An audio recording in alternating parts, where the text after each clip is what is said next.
Guys, welcome back to the 406 Stacker channel, coming to you from the last best place.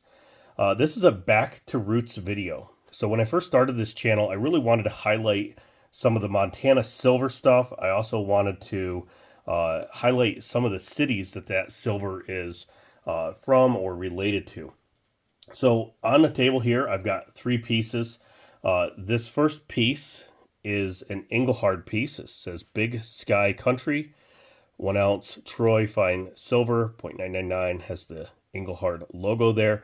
Now they did not make a lot of these. I can't remember if it was 3 or 5,000. I have 2 now. They are going up in value. I bought this one from Spokane Silver Stacker. I think I gave him $75 for it.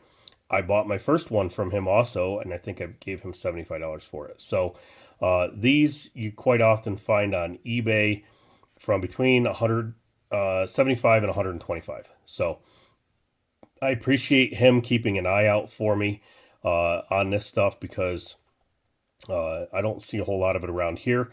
When it comes up for sale in a Montana shop, normally people buy it right away. A lot of tourists would like to buy a piece of silver from Montana, and if they stop at a shop and they have something like this, it's gone right away. Johnson Matthey also did these. They are a little more common, but that one, the Engelhards are more rare. The second piece here on the table is this piece from Gallatin County. So it's got a lot of stuff going on. I did clean this. It was kind of crummy and you couldn't see it very good. You can see on the bottom it's got a cow, 1964. So Gallatin County, this is a Centennial piece, 1864 to 1964. It says Bozeman there. Bozeman is the fastest growing county. Gallatin County here. It's the fastest growing county in the state of Montana.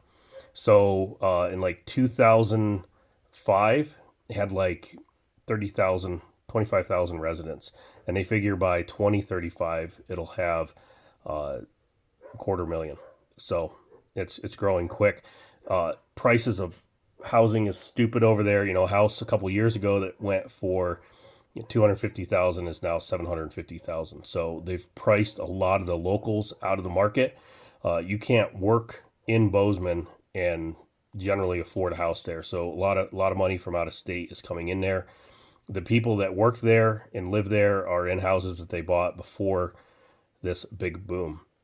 So this is a Centennial piece. On the back, it says collector's piece, sterling silver, in commemoration of Gallatin County, State of Montana Centennial, 3000, serialized number 3000. Owners registered. So I think when they originally got rid of these, they must have registered them all. Now, I do collect sterling. Some people do not. Sterling, I basically consider as 90% or like junk silver. It's 0.95, but I don't keep it with my 0.99. This one is serialized. It is right there. It says sterling silver. If you look close, it says 1997. Kind of hard to see, but kind of a cool piece. I picked this up off eBay. There's actually another one on there, which is about 3 times the cost of what I paid for this one. Again, this one looked pretty crummy, but it dipped out pretty nice. I'm happy to add that to the stack. The third piece, I did show this in another video on trading. This is a Montana Centennial piece. You see Montana, the Grizz bear there. 1 ounce fine silver. It's very reflective. You can see the back of my camera there.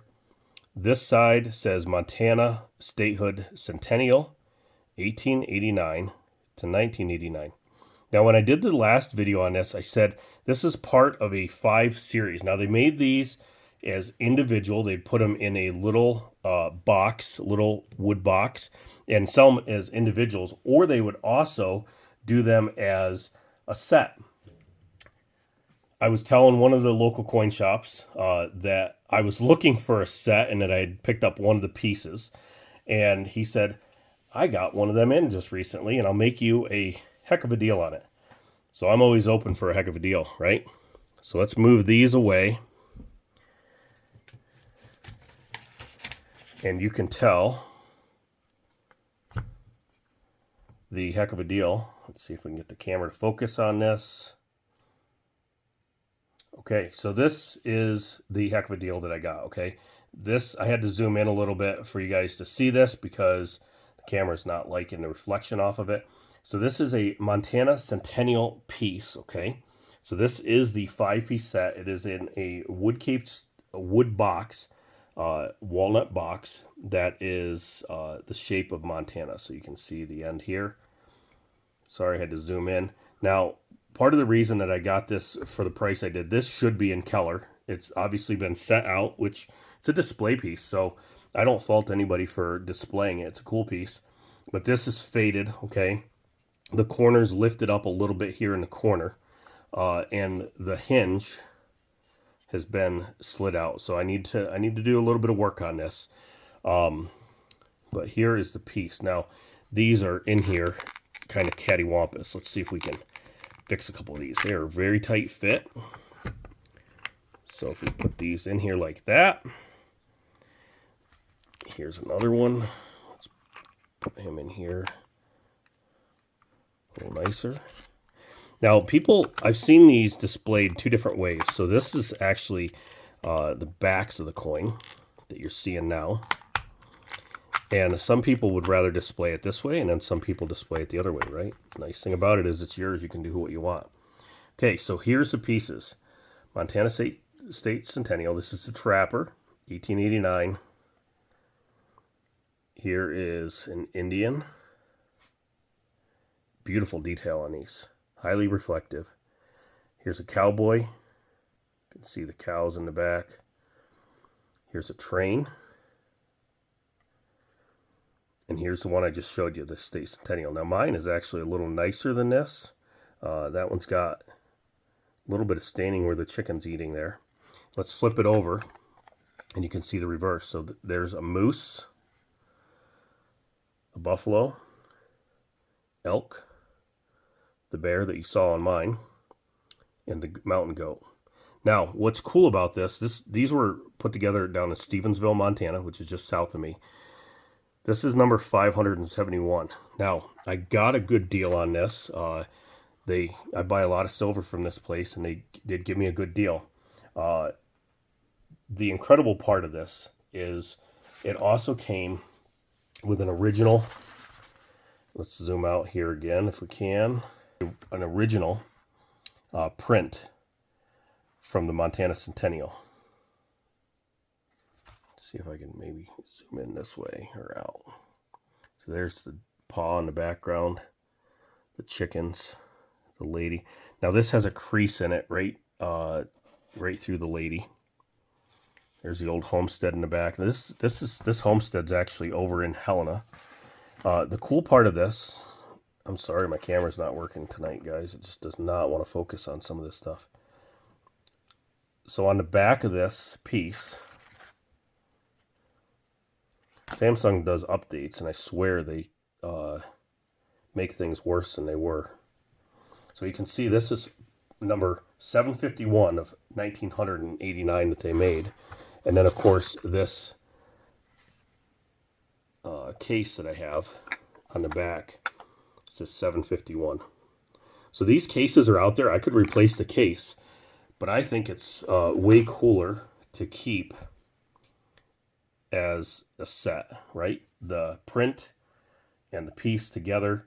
I am going to fix this so that it works correctly, and then I'm going to try to find, this is walnut. The front of it's kind of faded, but you can see once you get inside, it's pretty nice.